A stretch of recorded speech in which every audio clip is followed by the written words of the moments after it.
Punto de vista del congresista Heriberto Benítez.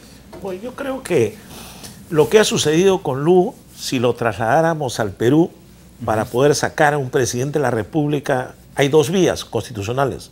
Una puede ser la vacancia, una de las causales puede ser por incapacidad moral, que es un tema muy subjetivo, que no se puede determinar claramente a qué le llamamos incapacidad moral, y el otro sería una denuncia por infracción a la Constitución, que permite al Congreso directamente destituir e inhabilitar para la función pública. ¿Cuándo se ha hecho eso? Por ejemplo, en el caso de Fujimori. Fujimori no estaba presente en el Perú, se había escapado a Japón, todo el mundo lo sabe, luego lo capturaron, le hicieron un proceso y el Congreso lo inhabilitó por 10 años, quedó sancionado. Su abogado nunca se presentó a defender. Gobiernos anteriores, Alejandro Toledo también lo amenazaron con un pedido de vacancia constitucional. Recuerda que Toledo hubo un momento en que su gobierno estaba en 4 o 5%.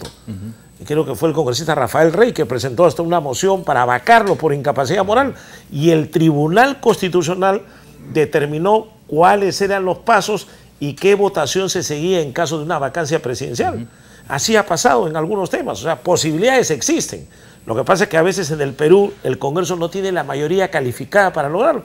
El propio Alan García, con la Constitución del 79 se decía, hay infracción constitucional, pero no se establecía cuál era la sanción. Y a García, acuérdate lo que hicieron sancionar por el tema de la matanza en los penales. Luego, cuando acabó su periodo, lo denunciaron incluso por corrupción y por muchos delitos. Al final prescribió y no le pasó nada. O sea, la norma existe. Presidentes peruanos, hay muchos que han estado amenazados y al filo de poder ser objeto, salvo Fujimori, que bueno, ya el escándalo que sucedió en su gobierno fue fatal y ha sido sancionado, ¿no? O sea que yo creo que para el Perú y para América Latina el llamado de atención es que los gobernantes tienen que saber tener cuidado, tener protección política de algún partido y evitar que se cometan violaciones a derechos humanos. En Paraguay hay 17 muertos. Hoy día, en este actual gobierno, suma los muertos de Madre de Dios, de Piura, de Cajamarca y de algún otro sitio. También alguien podría decir, señor, acá hay un tema que el presidente de la República podrían zamaquearlo o zarandearlo. Por eso es que algunos políticos salen preocupados y dicen, no, cuidado, esto es un golpe de Estado democrático, se desestabiliza la democracia, no, calma. Pero calma, ¿por qué? Si eso está en la Constitución, es una posibilidad. ¿Qué dice José Rocha? Sí, bueno, si sumamos las personas que han perdido la vida en el Perú, ya van 12, pero la realidad paraguaya y la realidad peruana, creo que no se puede hacer un parangón entre ambas. Para empezar, Paraguay es un país minúsculo en geografía comparado al Perú. Tiene 6 millones y un poco más de habitantes, es como Lima más o menos. El desarrollo de Paraguay está siendo muy golpeado ahorita, está decreciendo, su economía está debilitada, no tiene una economía fortalecida. Ya hemos explicado la situación sociopolítica de Paraguay. Es una diferencia bastante grande entre ambos países, aunque el propio candidato entonces, Ollanta Humala, hizo referencia a un pedido de vacancia del presidente Alan García en su momento, cuando estaba un poco debilitado. O sea, él mismo ha mencionado el nombre de esto en algún momento. Claro, la figura política está, claro, por el tema de Bagua, exactamente. Claro. La figura política, la figura normativa está, la ley está, la Constitución lo dice. Pero yo sí creo que la democracia en algún momento se debilita en los países donde este tipo de situaciones ocurren, ¿no es cierto? O sea, no se puede hablar de un país con democracia cuando un presidente es destituido a poco del término de su mandato. Hay un apunte del doctor Vargas ahí antes de las llamadas telefónicas. Doctor, muy breve para recibir al público. El caso del Perú es sui generis.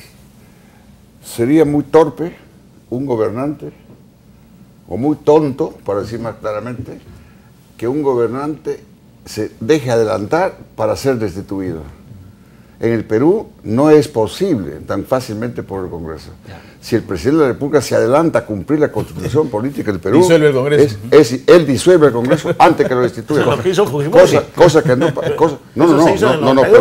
caso de Fujimori es distinto. Fue un golpe. Acá no. Pero se puede disolver de manera constitucional también. Pero disculpa, Heriberto.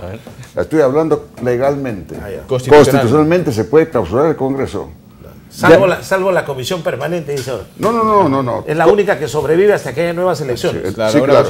Entonces, si el presidente de la República envía a su ministro, a su primer ministro, a hacer cuestión de Estado de un asunto... De confianza, ¿no? Cuestión de confianza. Sí. El Congreso tiene dos alternativas. O le da la confianza, en cuyo caso queda revitalizado, o lo censura. y en una segunda semana hace lo propio, y con 2 gabinetes censurados constitucionalmente en el Perú, el presidente está en condiciones de, no solo en condiciones, sino en obligación de clausurar el Parlamento.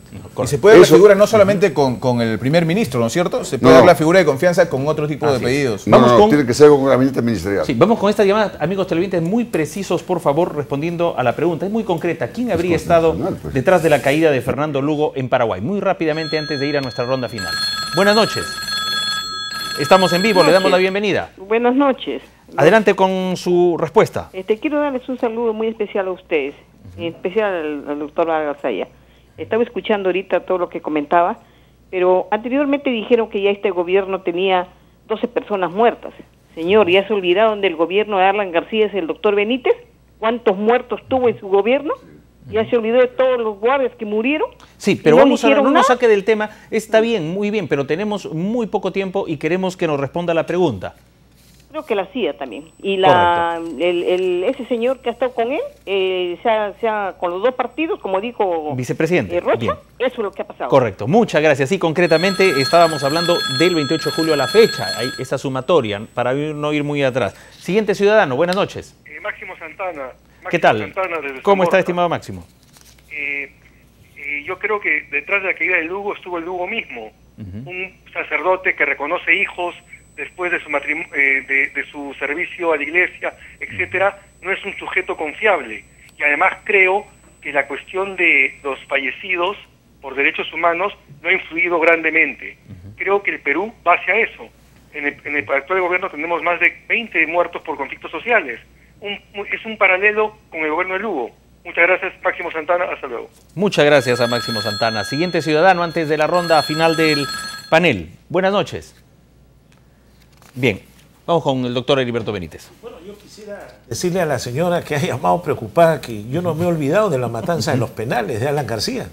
Incluso la Corte Interamericana de Derechos Humanos ha dado un fallo pidiéndole al Perú que lo procesen y el juicio hasta ahora se está demorando. Como también hubo la matanza de Ajomarca, donde mataron 69 campesinos entre ancianos, mujeres, niños. También tiene la matanza de Cayara. Y hay varios crímenes de lesa humanidad más sobre los cuales García debe responder, y ahora en el Baguazo también. Así que no me he olvidado de las violaciones a los derechos humanos que cometió García. Yo lo que he estado tratando de hacer es una comparación de ver qué acciones se podían tomar contra diversos presidentes. Fujimori también ha sido condenado por violación a los derechos humanos, 25 años de prisión.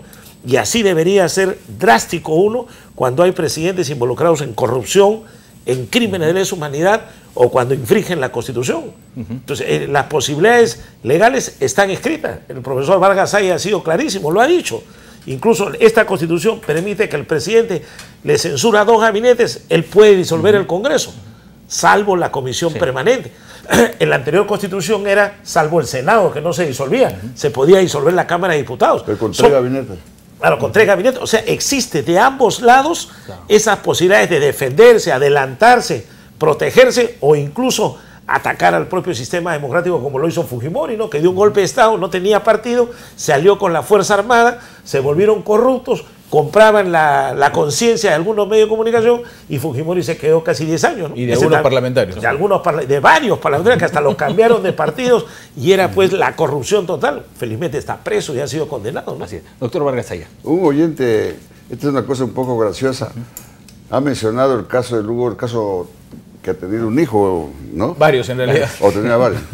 Pero resulta que, analizando bien la cosa y he estado cuidadosamente mirando el lenguaje, el señor Lugo no ha cometido ningún delito con el hijo, porque resulta que los miembros del clero están sometidos al celibato, y celibato es ser soltero, no casarse, pero no prohíbe tener mujer.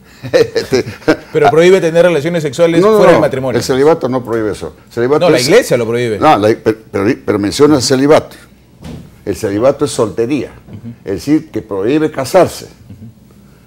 Es que algunos piensan que solo los casados pueden tener hijos. Entonces de ahí desprenden. Entonces, como no se puede casar, en consecuencia no puede tener hijos. Pero además no se puede ir contra natura, ¿no? Y en política han dicho que es un tema netamente privado el de Lugo y estamos en la esfera política. ¿Qué dice José Rocha? Sí, eso es cierto. Pero bueno, el tema de la religión es un tema para muchos delicado, ¿no? Lo que pasa es que Claro, tiene razón el doctor Vargas Saya, el celibato te dice que no debes ser casado, pero la Iglesia Católica te dice que no debes tener relaciones sexuales fuera del matrimonio. O sea, está implícitamente claro que no debió tener relaciones sexuales para tener hijos porque no era casado. Pero bueno, el tema está en que estábamos trayendo el caso de Paraguay al Perú, haciendo una especie de comparación, y yo recordaba cuando le escuchaba al congresista Heriberto Benítez, pero si en el Congreso ni siquiera quieren aprobar la imprescriptibilidad para los delitos de funcionarios del Estado. O sea, en algún momento pensar en que el Congreso se va a atrever a inhabilitar a un presidente de la República está un poco tirado los cabellos. Yo no creo que ocurra en nuestro Congreso, por lo menos. Ya hubieran tenido el valor de poner esa ley de imprescriptibilidad y hacerla cumplir, que es una cosa bárbara. Yo veo realmente muy distantes las realidades de Paraguay y de Perú. Muy lejanas una de las otras, por lo menos en la actualidad. Lo que sí veo que puede tener algún ápice de comparación es cada vez más la debilitación o el debilitamiento de la bancada de gobierno en el Congreso de la República. Ahora ya hay 5 por ahí que se salieron y están buscando uno más para hacer una mancha y tener su bancada, ¿no es cierto? Pero así se va debilitando la bancada oficialista y al final cuando se toman decisiones realmente importantes de cambios constitucionales hay problemas serios. Así es. Se quedan con nosotros José Rocha, el doctor Vargas Saya, en el análisis que viene posteriormente después de las 9. Un minuto, congresista Heriberto Benítez, para redondear el concepto y agradeciendo desde ya su presencia. Bueno, yo creo que esto demuestra pues que, uno, la necesidad de partidos políticos, hay que fortalecerlos, hay que ver elecciones internas, hay que democratizar las agrupaciones partidarias y que sepan elegir pues parlamentarios que realmente vayan a cumplir una función importante de fiscalización, de representación y de legislación. Porque si no construimos vida política, los países y los gobernantes pueden terminar así. Y eso es un peligro para la estabilidad democrática. Porque en Paraguay hoy día asume un primer vicepresidente, el cargo más importante de su país, y ya tiene opositores, ya tiene países que se le enfrentan, ahora sale gente de repente a respaldarlo, se produce todo un cambio dentro de la estructura de Paraguay, y miren eso a dónde los puede llevar. Así que hay que reflexionar. Hay que fortalecer los partidos y hay que luchar contra la corrupción. Muchas gracias por su presencia. Vamos a ir a una pausa.